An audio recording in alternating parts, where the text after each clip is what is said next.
ఇలాంటి కల్చర్లో వాళ్ళు బతుకొచ్చారు కనుక దేవుడు అంటున్నాడు, వీళ్ళకి ఈ విషయాలు నువ్వేం చేస్తావు పర్టికులర్గా చెప్పు, శిలాశాసనంగా చెప్పి వీళ్ళకి.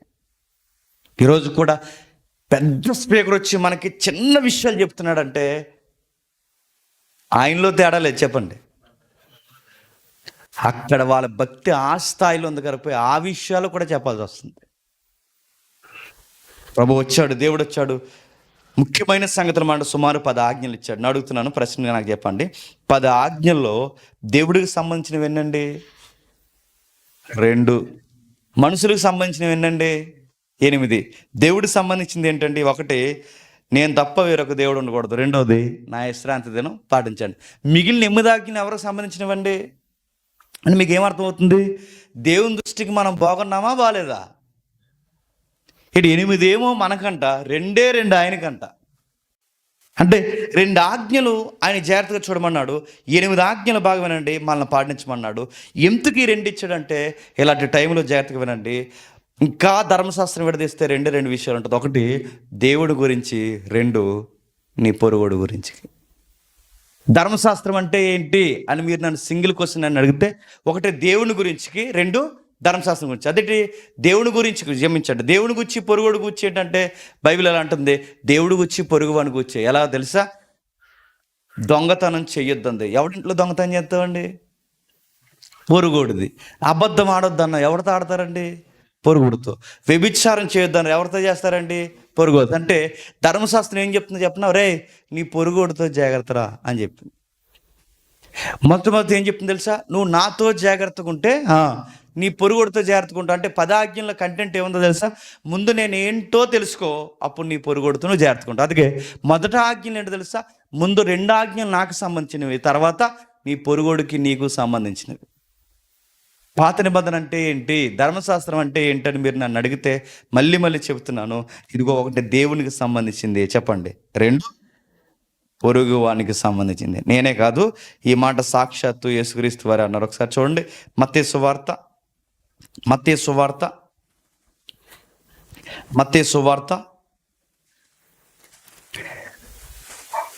22వ అధ్యాయం, మత్తయి సువార్త 22వ అధ్యాయం 34 వచ్చిన. మత్తయి సువార్త 22వ అధ్యాయం 34 వచ్చి నుండి.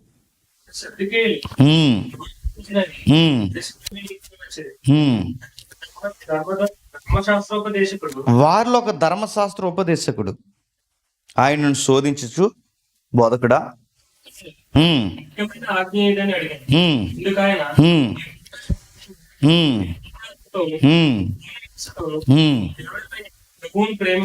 నీ దేవుడైన ప్రభువును ప్రేమింపవలనది ఇది ముఖ్యమైనది, మొదటి ఆజ్ఞ. నిన్ను వలె నీ పొరుగువాణ్ణి ప్రేమించవలను, ఇది 2వ ఆజ్ఞ. బాగా వినండి, ధర్మశాస్త్రం అంతా సింప్లిఫైడ్ చేశాడు ఎవరు? ప్రభు అయిన యేసుక్రీస్తు వారు. ఏంటి ధర్మశాస్త్రం అడిగితే 1 ఏమన్నాడు? 1 దేవుని ప్రేమించాలి, 2 నీ పొరుగును. ఇదే ధర్మశాస్త్రం అంటే అన్న. ఇప్పుడు బాగా వినండి, మనం దేవుణ్ణి ప్రేమిస్తున్నాం అనడానికి గుర్తేంటి చెప్పండి? మొదటి యోహాను పత్రికలో యోహాను గారు అంటారుగా, మనం దేవుణ్ణి ప్రేమిస్తున్నాం అనడానికి రుజువేంటి? నీ పొరుగుడిని ప్రేమించాలి. నీ పొరుగుడిని ప్రేమిస్తావా? బాగా వినాలి, నీ పొరుగుడిని నువ్వు ఎలా డీల్ చేస్తున్నావో, నీ పొరుగువాడితో నువ్వు ఎలా వ్యవహరిస్తున్నావో, దేవుడి దగ్గర కూడా నీ స్టాండింగ్ అదే. ఉదాహరణ చెప్తాను అండి, ఒరే యదమోహముడా అన్నావు అనుకోండి, నువ్వు దేవుని దగ్గర ఏ మొహమో చెప్పండి. ఇప్పుడు ఈ నీ యదమోహముడా అనేసి వచ్చేసావు నువ్వు. ఇప్పుడు దేవుని దగ్గర నీ స్టాండింగ్ ఏంటి చెప్పు? యదమోహముడివే. అంటే నీ పొరుగుడు నువ్వు ఎలా డీల్ చేస్తావో చెప్పండి. నీ పొరుగుడు నువ్వు ఎలా డీల్ చేస్తావో దేవుడు నిన్ను అలాగే డీల్ చేస్తాడు. అంటే దేవుని దగ్గర మన స్టాండింగ్ ఏంటంటే మీరు గమనించాలి, దేవుడి దగ్గర మన స్టాండింగ్ ఏంటంటే నువ్వు పొరుగుడితో వ్యవహరించే తీరే దేవుడు అన్నాడు, నువ్వు నాతో వ్యవహరించే తీరు అని. అందుకే పాత నిబంధనలు ఏముందంటే 2 విషయాలను, 1 దేవునికి సంబంధించింది, 2 మానవుడికి సంబంధించింది, పొరుగువానికి సంబంధించింది. ఇలాంటి ధర్మశాస్త్రాన్ని దేవుడు అన్నాడు చక్కగా పాటించవయ్యా అన్నాడు. పాటించగలమా? అబద్ధం ఆడొద్దు అన్నాడు. అబద్ధం ఆడకూడదని అనుకుంటాం చెప్పండి, ఖచ్చితంగా ఆడతాం. పొరుగుడు ఆశించొద్దు అంటాం, ఆశించకూడదనే అనుకుంటాం చెప్పండి, ఏదోలా ఆశిస్తాం. మీరు ఏదో ఒకటి చూడండి, ఖచ్చితంగా మీరు గమనించండి. ఏదైతే చేయొద్దన్నాడో ఖచ్చితంగా అది చేస్తామా చేయమా? ఖచ్చితంగా అదే చేస్తాం. ఒక మాటలో చెప్పనా, ధర్మశాస్త్రం ఎలా ఉందంటే, ఈ రూల్స్ పాటిస్తే నీ గుడారానికి తెగులు రాదు, ఈ రూల్స్ పాటిస్తే నీకు ఏ నష్టం జరగదు, ఈ రూల్స్ ఈ కమాండ్స్ పాటిస్తే నువ్వు నీ కుటుంబం బాగుంటారన్నారు. నడుతున్నాను, ఆ రూల్స్ మనం పాటించగలమా? పాటించలేం. ఎందుకంటే చెప్పనా, మనం పాటిస్తున్నాం అనుకోవడం కూడా పాటించకపోవడమే. ఈ మాట అంత ఈజీగా అర్థం అవుతుందండి. నేను మంచోడని అనుకోవడం కూడా చెప్పండి, దేవుని దృష్టికి చెప్పండి నేరమే. ఎందుకంటే మనలో ఏ మంచి లేదు. ఒక డాక్టర్ గారు అన్నారట, నీకు షుగర్ వచ్చింది, జాగ్రత్త, స్వీట్లు అవి తినకు అన్నాడట. నిజానికి ఆయన స్వీట్ తినే అలవాటు లేదు. డాక్టర్ గారు అలా అన్నా కానీ తినేయాలనిపిస్తుందంట.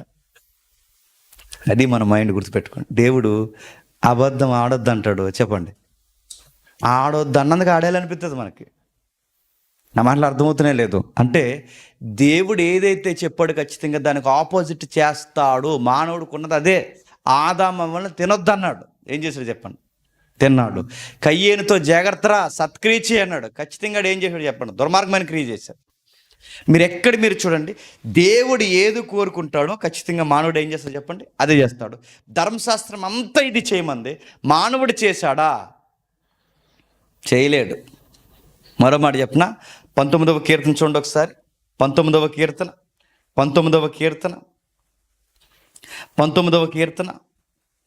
మొదటి వచనం నుండి, 19వ కీర్తన మొదటి వచనం నుండి 19వ కీర్తన క్షమించండి, 7వ వచనం నుండి.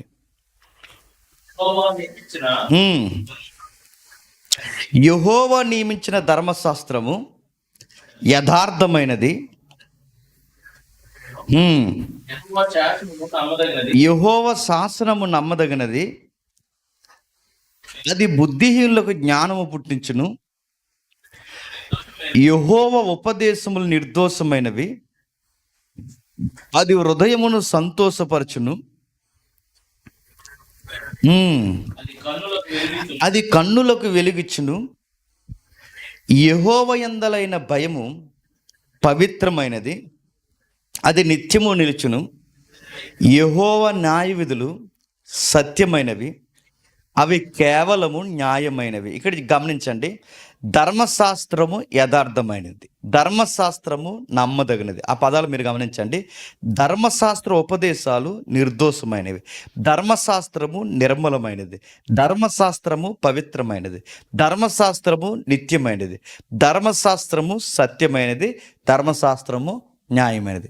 మిమ్మల్ని అడుగుతున్న ప్రశ్న చెప్పండి, ధర్మశాస్త్రము యథార్థమైనది, ధర్మశాస్త్రము నమ్మదగినది, ధర్మశాస్త్రం నిర్దోషమైనది, ధర్మశాస్త్రం నిర్మలమైనది, ధర్మశాస్త్రం పవిత్రమైనది.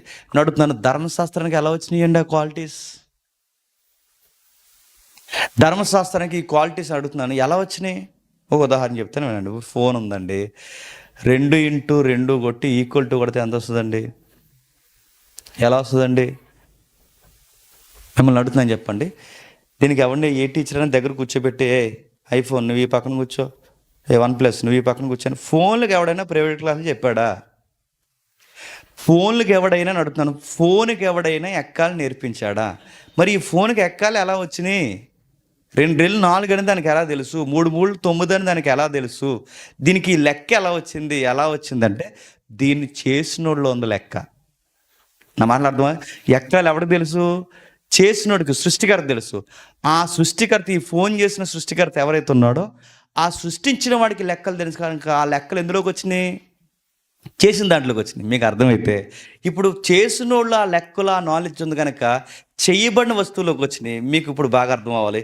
దేవుళ్ళో యథార్థత ఉంది కనుక చెప్పండి, ధర్మశాస్త్రంలోకి యథార్థత వచ్చింది. దేవుళ్ళో నమ్మదగిన వాడు కనుక చెప్పండి, ధర్మశాస్త్రంలో నమ్మకమైనది. దేవుడిలో సత్యం ఉంది కనుక ధర్మశాస్త్రంలో సత్యం ఉంది. దేవుళ్ళో నిర్దోషత్వం ఉంది కనుక ధర్మశాస్త్రంలో నిర్దోషమైన గుణం ఉంది. దేవుళ్ళో పవిత్రత ఉంది కనుక ధర్మశాస్త్రంలో పవిత్రత ఉంది. దేవుళ్ళో నిత్యమైన ఉనికి ఉంది కనుక ధర్మశాస్త్రంలో కూడా చెప్పండి నిత్యమైన ఉనికి ఉంది. ఇవన్నీ ధర్మశాస్త్రంలో. ఇప్పుడు రివర్స్ అడుగుతాను చెప్పండి, దేవుడు నమ్మదగిన వాడైతే రివర్స్ చెప్పండి, మనం ఎలాంటి వాళ్ళు? నమ్మకం లేని వాళ్ళు. దేవుడు పవిత్రమైన వాడు అంటే మనం ఎలా ఉంటామని చెప్పండి. నా మాట అర్థమవుతుంది లేదు. దేవుడు సత్యమైన వాడు అంటే మనం ఎలా ఉంటామని చెప్పండి. దేవుడు విశ్వాసం కలిగిన వాడితే మనం ఎలా ఉంటాం చెప్పండి. అవిశ్వాసం అంటే ధర్మశాస్త్రం ఏం ఎక్స్పోజ్ చేస్తే చెప్పిన పాత నిబంధన దేవుడు ఎలాంటోడో చెప్తుంది. రెండు నువ్వు నేను ఎలాంటోడో చెప్తుంది.